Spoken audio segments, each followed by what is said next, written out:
Pero teka. Nakita nyo naman ang proyekto, may Dolomite Beach. Maganda. Pinapasyalan ng mga tao. Nakita nyo ang proyekto. How about sa 5,500 flood control na proyekto na questionable, kini-question ng maraming tao kasi nga binabaha pa rin ang Pilipinas. Bakit mo hindi yon inimbestigahan? Isa sa isinusulong na maimbestigahan sa pagbubukas ng sesyon ng 20th Congress ng Kamara ang Manila Bay Dolomite Beach Project sa ilalim ng administrasyon ni dating Pangulong Rodrigo Duterte. Ayan. So yun na po mga kaibigan. Ditong linggo, mainit talaga ang isyu sa baha. At yun na nga, napag-initan ang Dolomite Beach. Ang sabi nga sa balita, pag-open pala ng 20th Congress, ay magpa-imbestiga sila regarding sa Dolomite project na yan. Pero teka.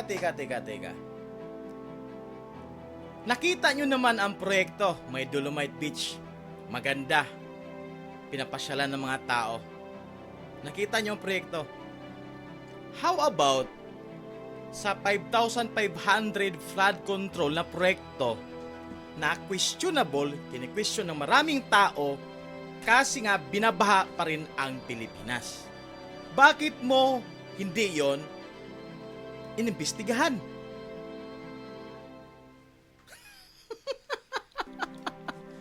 Di ba mga kaibigan?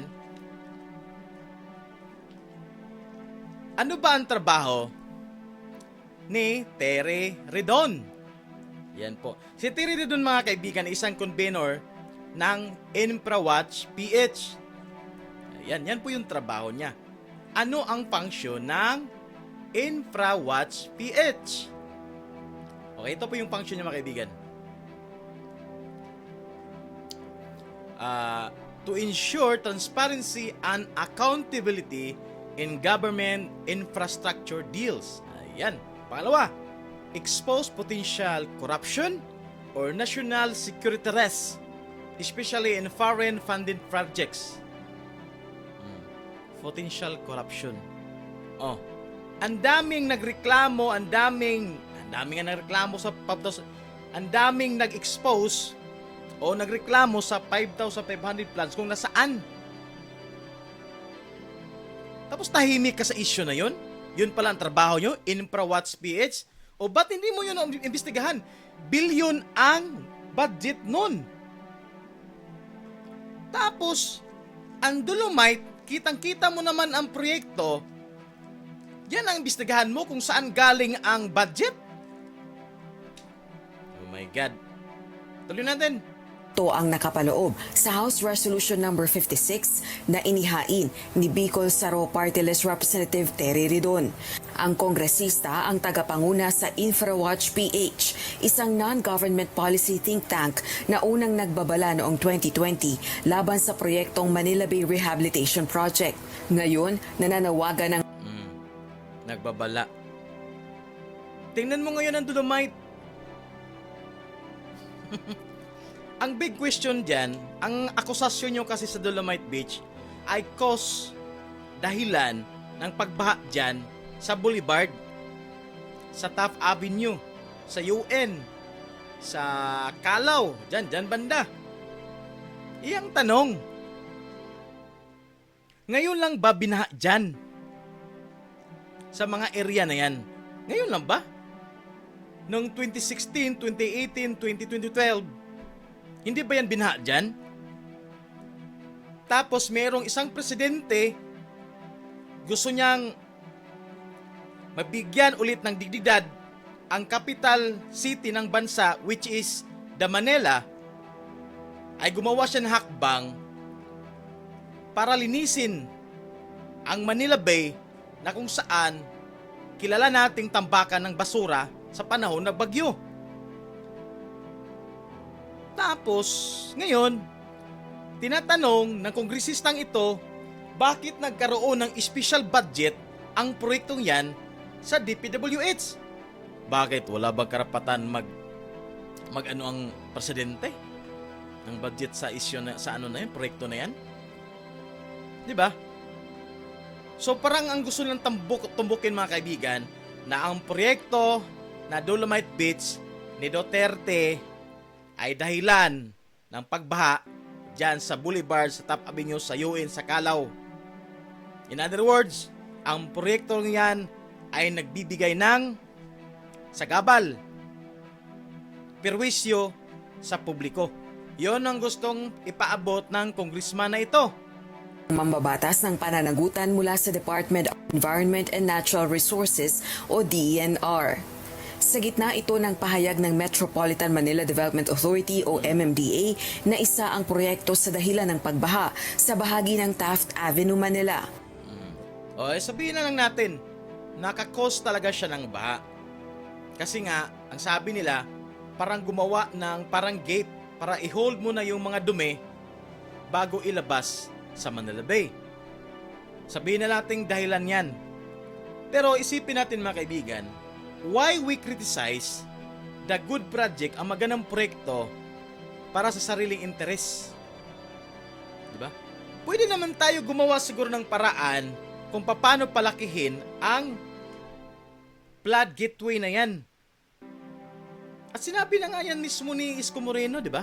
Ni Mayor, na palakihin, tapos lagyan ng harang na pwede i-maneuver na lang ng kamay para hindi na totally mabigat na iakyat-akyat pa ng machine or heavy equipment. So yun na nga, ang gustong ipaano ng congressman na ito mga kaibigan ay magpaimbestiga, alamin kung saan kinuha daw ang budget, bakit nagkaroon ng special budget ang Dolomite Beach na project na yan. So parang yung tipo mga kaibigan, gusto niyang ganito. Okay lang magbaha sa Manila, konti. Okay lang din kahit maraming basura dyan sa Manila Bay. Total, hindi naman kami taga dyan. Taga dyan ba kayo sa Manila Bay? Hindi. Hindi taga ka Manila. Taga saan kayo? I think Bicol to. Bicol nga. Taga Bicol tong lokong to. Tuloy natin. Firstly, they have to take accountability for the Dolomite project for 2020. No? So, ibig sabihin, Yun naman pala. Naghahanap ka ng accountability. Bakit tahimik ka sa 5,500 flood control na wala naman nangyari? Gumagastos ang gobyerno ng 1 billion, 1.5 billion per day. Ba't hindi mo tinutugis yun? Kung naglilinis ba talaga ang mga kontraktor sa mga estero, sa mga drainage? Bantay ka pala sa corruption, sa mga proyekto. Tapos, yung Dolomite na nagbibigay ng kagandahan sa Manila Bay, kini-question mo ang budget kung saan ang galing. Kita mo naman ang proyekto.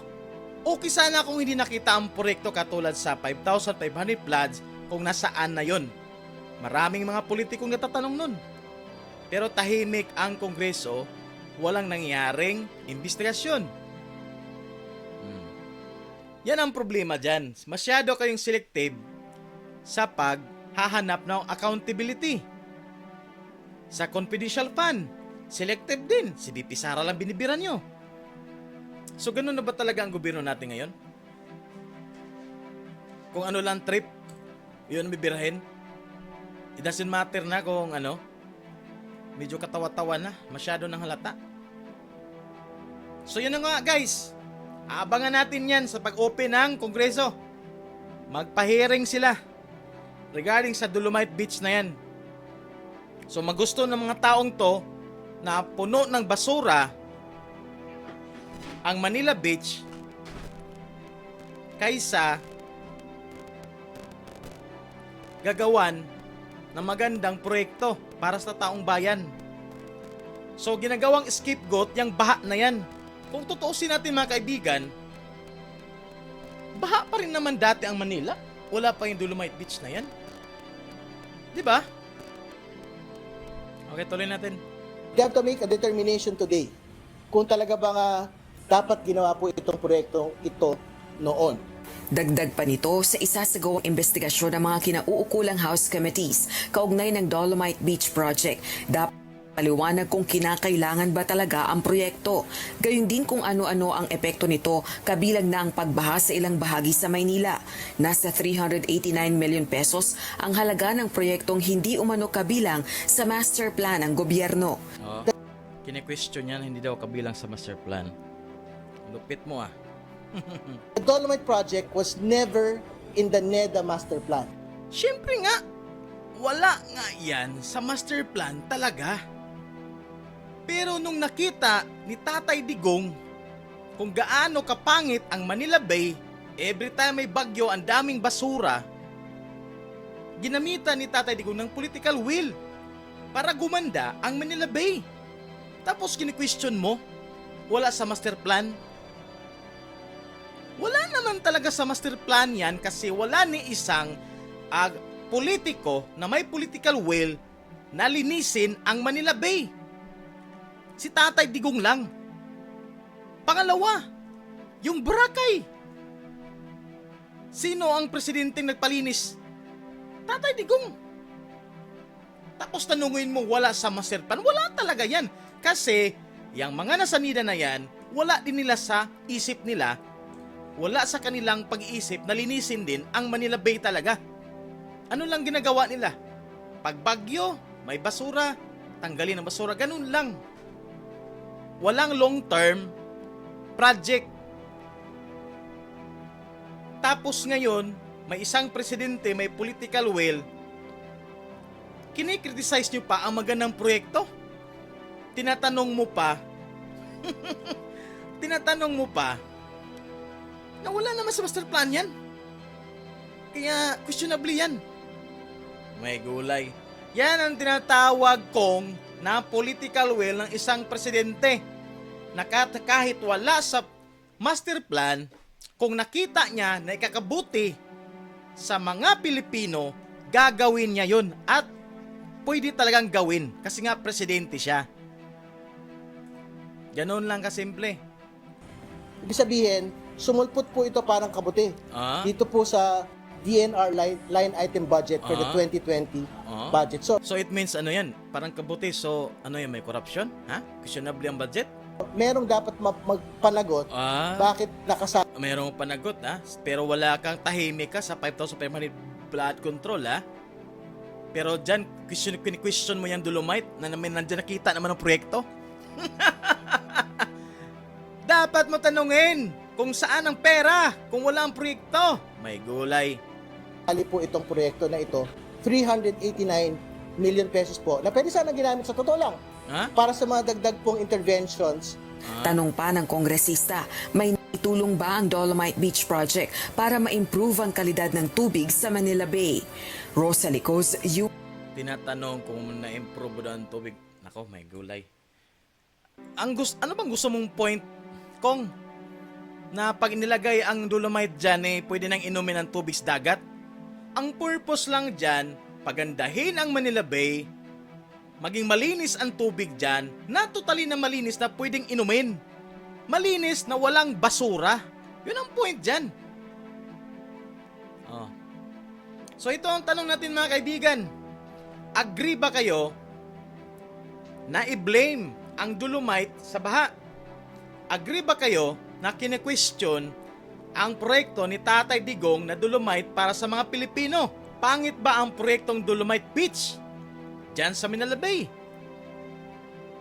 Wala bang nakikinabang? May sabi pa sila dati na ano lang yan panandalian lang tapos ma-wash out lang daw na ang bagyo. O anong nangyari? Ilang taon na nandyan pa rin ang Dolomite Beach. Diba? Yan ang ano dyan. So yun, ang mangyari dito mga kaibigan, parang gugustuhin ng congressman na ito na basura ang nasa Manila Bay pero binabaha pa rin naman ang Manila. Ano bang gusto niya? May baha na malinis ang Manila Bay or may baha na puno ng basura ang Manila Bay? Hindi ko maintindihan. Hindi ko maintindihan to sa mga kritiko na to. Kasi nga proyekto ni Duterte. Kaya para kayong sinisilihan sa puwet na imbestigahan. Kini-question nyo bakit wala naman sa master plan pero nandyan ang proyekto. Yan ang tinatawag na political will ng isang leader. Ang imposible maging posible in legal way. Okay sana sumulpot na parang kabuti ang pera o ang budget na yon pero walang proyekto. Kita naman. 'Di ba? So, ito mga kaibigan, agree ba kayo sa opinion ng congressman na yan? O hindi? Paki-comment po. Agree ba kayo sa sinasabi na ang Dolomite Beach ang dahilan ng pagbaha dyan sa boulevard, sa Tap at saka sa Kalaw? Pero ito ang tanong, noong wala pa ang Dolomite Beach dyan, hindi ba binabaha ang mga lugar na yan? Ayan, kung sino mga taga Manila dyan, paki-comment. Kung wala bang baha dyan noong time na wala pa ang Dolomite. Kung sasabihin niya, oo, walang baha dyan nung walang Dolomite, then, tama sila. Pero ito ang tanong, mas gusto nyo bang puno ng basura ang Manila Bay? Or makita nyo ang Manila Bay na malinis, nagbibigay ng kalidad, dignidad sa lungsod ng Manila? Ang pangit mga kaibigan kung sabihin natin, Capital City of Manila, full of garbage in Manila Bay. Kaysa sabihin, ang kapital ng Pilipinas ay binabaha or ang kapital ng Pilipinas ay marumi. Ayan, yan ang iiwan nating tanong sa inyo mga kaibigan. So, I hope you enjoy sa ating video mga kaibigan. Medyo birada tayo kaunti nito. Mirada tayo kaunti. Kasi parang ang pangit Ang pangit ng kine-question mo yung magandang proyekto ng gobyerno. Okay sana kung questionably talaga ang naibibigay ng Dolomite. Ang daming nga dyan mga vlogger dyan ang daming mga tourist, ang daming mga karatig lugar pumupunta lang sa Manila Bay para magtambay early morning or afternoon. Yan ang naibibigay. Sino ang gustong magtambay dyan morning or afternoon kung puro basura ang nandyan? Yun ang gusto ni Congressman Terry Ridon. Yun ang gusto niya. Gusto niya na puro basura ang Manila Bay. Galing, no? Magpa-hearing daw siya mga kaibigan, so abangan lang natin. So, I hope nag-enjoy kayo sa video natin ngayon mga kaibigan. Kaya huwag kalimutan mag-like, share, subscribe. Until next time, bye!